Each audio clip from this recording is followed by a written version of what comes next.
Good afternoon and welcome.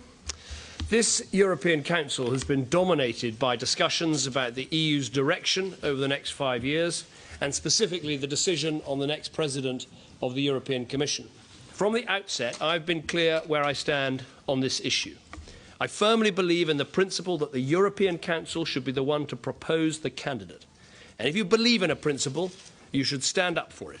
That is why I stood firm in my opposition today. I believe that by working together, we could have found an alternative candidate who commanded the support of every member state, agreeing together on the best way forward. That has been the practice the EU has followed on every single occasion until today. And I think it's a serious mistake that other leaders decided to abandon that approach today. And it's why I insisted that the European Council took a vote. If the European Council, the elected heads of government, are going to allow the European Parliament to choose the next President of the European Commission in this way, I wanted it on the record that Britain opposed that. The Council voted to nominate Jean-Claude Juncker as the next President of the European Commission. Britain and Hungary opposed. We must accept the result, and Britain will now work with the Commission President, as we always do, to secure our national interest. But let me be absolutely clear. This is a bad day for Europe. It risks undermining the position of national governments, it risks undermining the power of national parliaments, and it hands new power to the European Parliament. It is therefore important that the European Council has agreed today to review what has happened and to consider how we handle the next appointment of the next Commission President next time around. Turning to the future, this whole process has simply reinforced my conviction that Europe needs to change. That was a clear message delivered by voters at the European elections. Europe has to change to succeed. And if you are deadly serious that you want change, as I am, then you don't back down when a vote goes against you. People need leaders who are willing to fight for change, whatever the obstacles, whatever the frustrations, whatever the cost in the short term. Leaders who, however difficult things get, don't give up but resolve to persevere. When I say Europe needs reform, and the UK's place in Europe needs reform, I mean it. And I argued hard for reform today. Now, in respect to the Council's mandate for the Commission for the next 5 years, we made, with support from like-minded allies, some progress. It makes absolutely clear that we must focus our efforts on building stronger economies and creating jobs. That the EU should only act where it makes a real difference. Where it doesn't, it should leave it to nation states. It states that national parliaments should have a stronger role and that we must deal with the misuse of freedom of movement by those who move to claim, not to work, an issue which so worries our peoples. We've also broken new ground in 2 specific areas. For the first time, all my 27 fellow heads of government have agreed explicitly that they need to address Britain's concerns about the EU.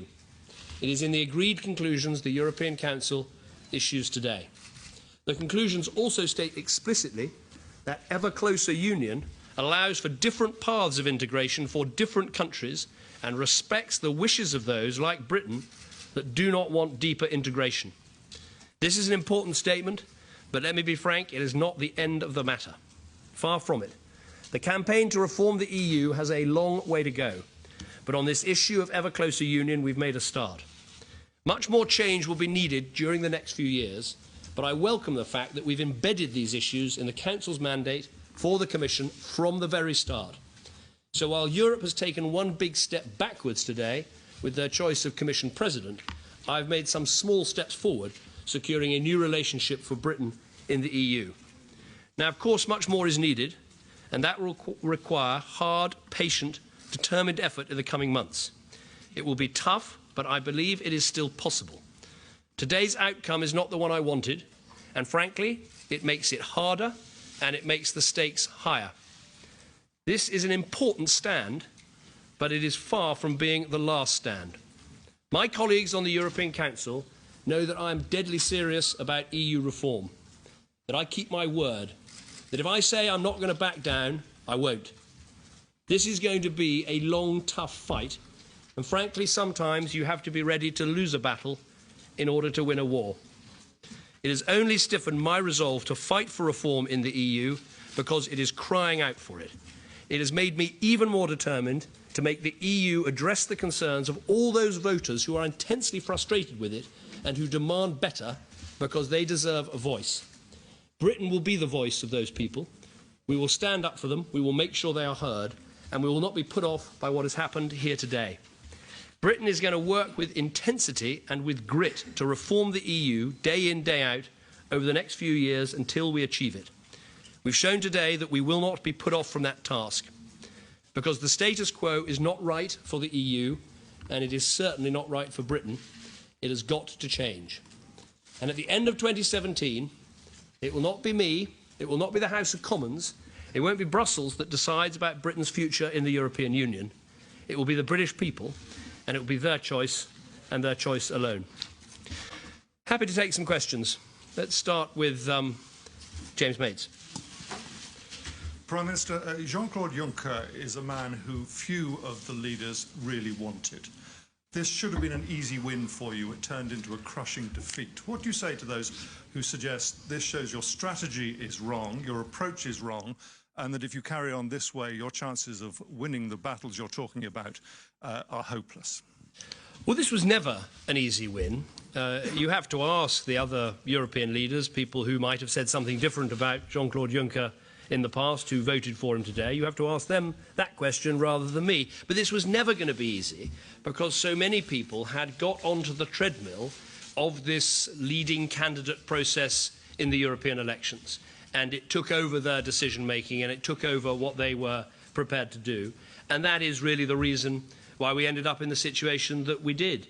But what matters with these battles, in my view, is that if you take a clear position, and I have a very clear position about this, I think it was the wrong way to do it, the wrong principle and the wrong person, that you stick to it.